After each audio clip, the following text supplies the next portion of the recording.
Nobody Wants to Die is a game that's probably gonna fly under a lot of people's radar. The marketing for the game was overall pretty minimal, besides one trailer that caught some people's eye, but ever since then it's been pretty quiet. Like ever since that trailer, it's been a while since we've seen a new one, and about a week ago we got 10 minutes of gameplay. And I'm pretty sure they didn't even release the price of the game until today, which is the day that the game came out. Speaking of price, the game is actually $25, but when it released today, it was on sale immediately for $23, so I decided to go ahead and pick it up. I mean, I'm gonna be honest, I'm kind of surprised it's only $25 given the amount of effort that was put into creating the game. The game Still Wakes the Deep was launched at like $30 or $40, and that game was actually shorter than this one, which is honestly incredible because both games have a lot of clear effort put into them. Not to say Still Wakes the Deep is bad and that you shouldn't buy it. I still think $30 is a great price for that game, but I'm just saying, Nobody Wants to Die is fairly cheap given the amount of effort put into it. The story puts you in the shoes of Detective James Cara, who was recently let go by the police after a traumatic event that happened during a past case.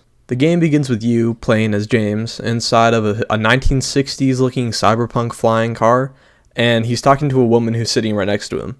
After some time talking to her, he begins to see these weird root-like vines that appear out of nowhere, and he begins having some sort of migraine. He takes some pills and the vines go away, and then he looks to his right where the woman has also disappeared. This part kind of just reveals that everything was inside of his head. After that, he gets a call from the police chief who wants him for one last job to go check on a dude who is a politician who was found dead, and he needs to grab the brain chip that's inside of his brain, which basically these brain chips in this universe have the consciousness of the person, so that when the person dies, like the body dies, they can just move the brain chip to a new body so that they technically don't die, hence the name Nobody Wants to Die. It's like one of the major plot themes of this game. So James gets introduced to the woman behind the computer that he's going to be working with, who is named Sarah, and she calls him, and then they go to the site.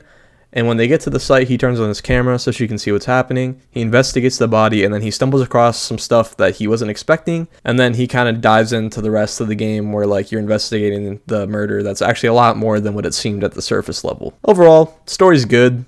It can definitely be a little bit generic at times, but there are some unique aspects to the story that kept me engaged. I also just really like cyberpunk storylines, so it was fine. If you like cyberpunk stuff, you'll like this. It's a cyberpunk noir detective thriller, so if you enjoy that, if that sounds cool to you, definitely recommend checking out the story. It's pretty cool and it fits that genre pretty well. It's one of those games that I wouldn't mind having a sequel to, or maybe like another spin-off game that isn't related, that I just want to see this world a little bit more because I like the world that they're building up. It seems pretty interesting, and there's definitely more you could do with it if they choose to, and I would definitely be down to see more. The gameplay is fine. It's more of a walking simulator, but with interesting detective mechanics. James uses a bunch of gadgets.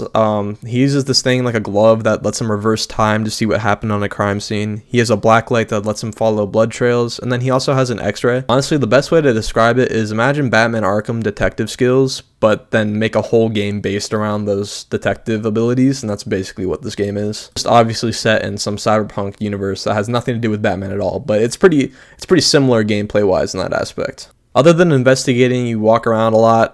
You can find a lot of lore. It's pretty interesting. The sites are really good, so the walking simulator isn't boring. There's a lot of cool sights to see. Kind of the same thing with Still Wakes the Deep. Like, it's just beautiful to walk around, atmospheric, very cool. There's also a plot board later in the game that lets you put clues together, and try to, carry on the case and figure out what's going on. But yeah, I will say the game is definitely more cinematic than it is gameplay focused. But for a cinematic game, it definitely does its job right.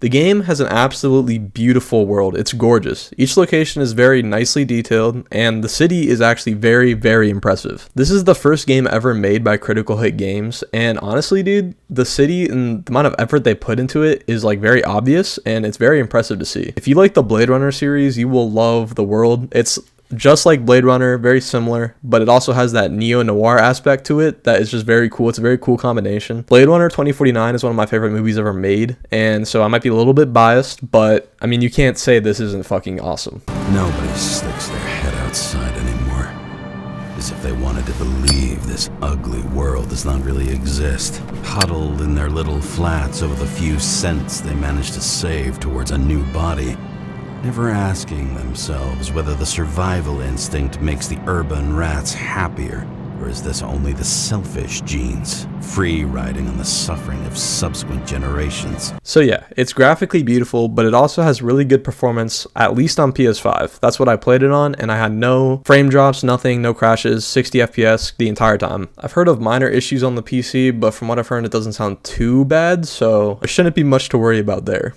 Overall, I'm going to give Nobody Wants to Die an 8 out of 10.